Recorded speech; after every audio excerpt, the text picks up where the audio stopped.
Well, I think in 2011, probably one of the biggest concerns we have is, there may be two. Well, what's going to happen to the cost structure in agriculture, particularly in 2011? Is it going to continue to ramp up? And therefore, what's going to happen to the margins that farmers will face and the margin volatility that they'll have if we continue to have costs rise and then maybe have some softening of commodity prices. There is also a lot of speculation and interest on what's going to happen to real estate values going forward, and that's going to be something we need to be watching pretty carefully as well.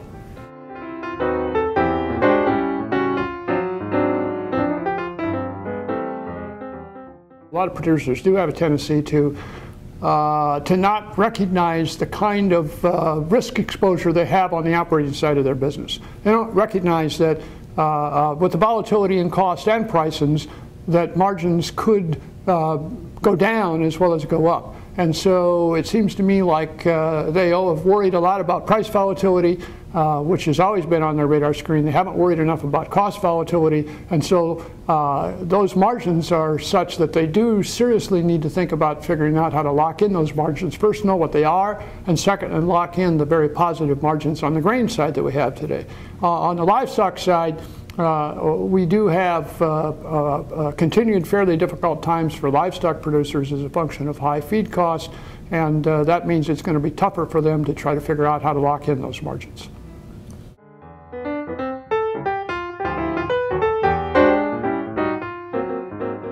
One of the risks is that we don't have a continued slow recovery, both in the U.S., but more importantly, that we would have some form of significant economic slowdown in the rest of the world. The concern we have there is that China is worried about inflation pressures. They've consciously decided to reduce their growth rate, and exports have been the major source of growth to get us out of this recession. Generally, they have been really, really important for agriculture. That's why we've been as recession resilient compared to other parts of the economy, haven't been as impacted by that. If we were to get some significant fall off in export growth as a function of a significant slowdown in the rest of the in China and India, that could be really, really a serious problem for agriculture.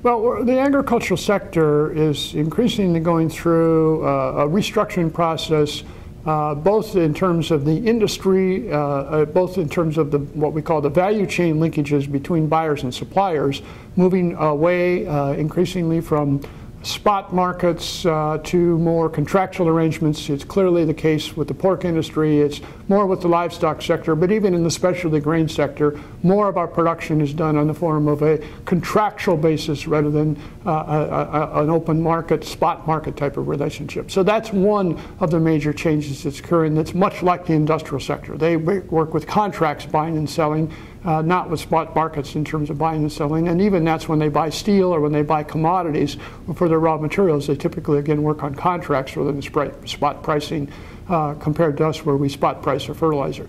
The other thing that's happening is that even within the agricultural firm and the way it operates, it's operating increasingly using some of the practices and procedures that have been used in the manufacturing industry. So we're seeing a lot more focus on how do we be more systematic about our work activity. We're using GPS and other types of systems to schedule our work activity, to schedule our machinery and equipment operations.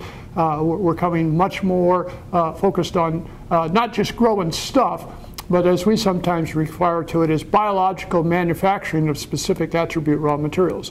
And so we're trying to kind of use the same things and the same concepts to manage our farming business as is used by the processing plant to manage that business, whether it be in terms of processes, of technology, of electronics, of information systems, etc. We're no longer kind of farming the way we used to be, where we're doing it and just responding to the current weather events. We're now trying to figure out how to even shape the weather, or if nothing else, shape our work schedules so that we can capture weather events and or not be impacted by weather events.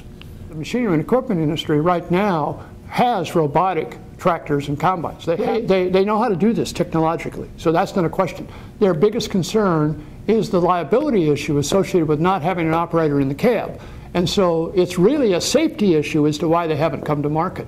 And so when you talk to those people in that industry, what they tell you is that we do expect eventually to have robotic machines, but we'll run robotic machines in what we call fleet formation. So you'll have one harvester, you'll have 3 harvesters running in a fleet formation with 1 operator on the lead machine.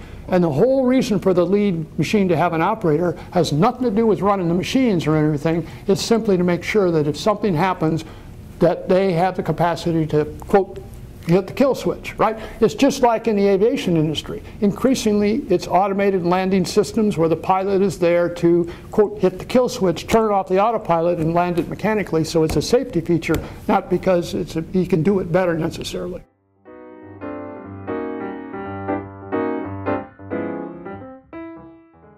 Well, I think there's two things that are really absolutely critical in this context. One is the risk in agriculture has increased profoundly. And I think a lot of farmers do not understand what the order of magnitude of profound is. You know, oh yeah, we got increased risk, what's new here, right? Well, the margin risk on the grain side in the industry has increased by 400%. We're not talking about, you know, a 20 or 30 or 40% or even doubling. We're talking about a 4-time increase in margin volatility.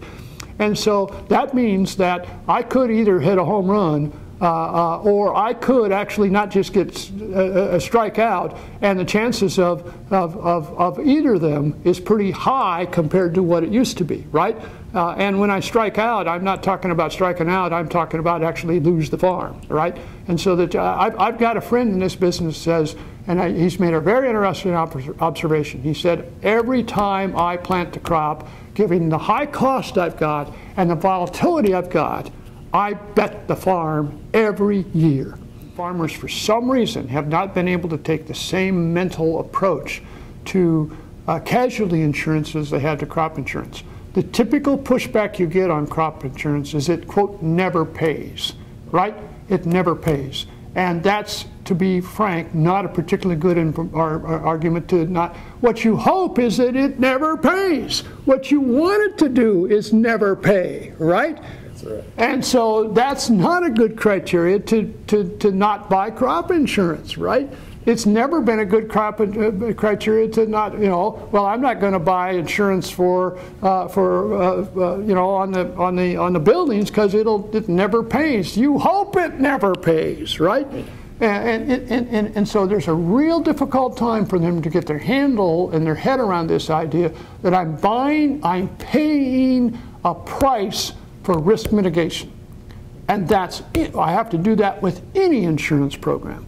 And I hope I never have to collect on it. The second thing that they've got to do, it seems to me, is take advantage of the window of opportunity we have to reduce our financial risk, and that's 2 things. Number 1 is that we take our interest rates that we have on a variable rate. Short-term interest rates are so seductively low that we're pricing a lot of our loans on a short-term variable rate. Interest rates will go up. The only question is how fast and how soon. But we know that they will. There's an opportunity to lock in 5-year term debt and do it at a very, very modest additional cost.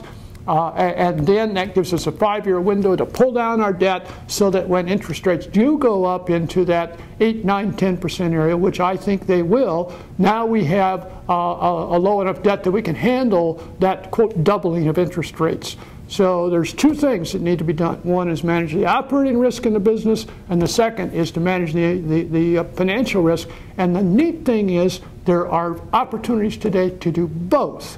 And that's a rare occurrence, to be able to do both at the same time.